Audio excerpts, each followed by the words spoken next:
ഖബർ സിയാറത്ത് ചെയ്യുമ്പോൾ മയ്യത്തിൻ്റെ മുഖത്തിന് നേരെയാണോ അതല്ല കിബിലയ്ക്ക് നേരെയാണോ നിൽക്കേണ്ടത്? ചോദിച്ചിരിക്കുന്നത് അൻവർ റഷീദാണ്, ഇടവ നിന്നു. ഖബർ സിയാറത്ത് ചെയ്യുമ്പോൾ നമ്മളിപ്പോൾ ദിക്റൊക്കെ ചൊല്ലുമല്ലോ, ഈ മയ്യത്തിന് വേണ്ടിയിട്ട് കുറേ ദിക്ർ ചൊല്ലുന്നു, കുറച്ച് ഖുർആൻ ഓതുന്നു, കുറച്ച് ഹദിയ കാര്യങ്ങൾ ഇങ്ങനെ ചെയ്യാണ്, സ്വലാത്ത് ചൊല്ലി ഇങ്ങനെ ഹദിയ. അത് നമ്മൾ ഇപ്പോൾ മയ്യത്തിൻ്റെ മുഖം ഏത് ഭാഗത്തേക്കാണ് അവിടെ നിന്നിട്ടാണ് നമ്മൾ സാധാരണ ചെയ്യുക, മയ്യത്തിൻ്റെ മുഖത്തേക്ക് നോക്കിയിട്ട് അങ്ങനെയാണ് ചെയ്യേണ്ടത്.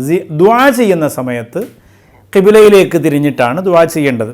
സാധാരണ ഇപ്പോൾ സിയാറത്തും മറ്റു കാര്യങ്ങളും കിബിലയിലേക്ക് ആയതുകൊണ്ട് പ്രശ്നമൊന്നുമില്ല, മുഖത്തേക്ക് തന്നെ നോക്കണമെന്ന് നിർബന്ധമൊന്നുമില്ല.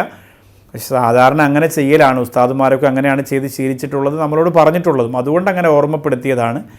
ഖിബിലയുടെ നേരെ ഇരുന്ന് തന്നെ ചെയ്യണമെന്ന് നിർബന്ധമില്ല, മുഖത്തിന് നേരെ ഇരുന്ന് തന്നെ ചെയ്യണമെന്ന് നിർബന്ധമില്ല. അപ്പോൾ അതുകൊണ്ട് അതിൻ്റെ ഒരു ചോദിച്ചത് കൊണ്ട് അതിൻ്റെ ഒരു നിയമം പറഞ്ഞു എന്ന് മാത്രമേ ഉള്ളൂ.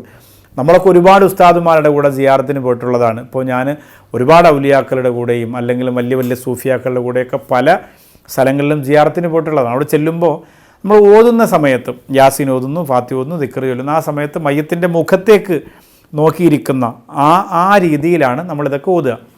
അത് കഴിഞ്ഞതിന് ശേഷം പിന്നെ നമ്മൾ എന്ത് ചെയ്യാണ്, നമ്മൾ നേരെ ഖിബിലയിലേക്ക് നേരെ തിരിഞ്ഞിട്ട് ദുആ ചെയ്യലാണ് പതിവ്. അങ്ങനെയാണ് ചെയ്യേണ്ടത്.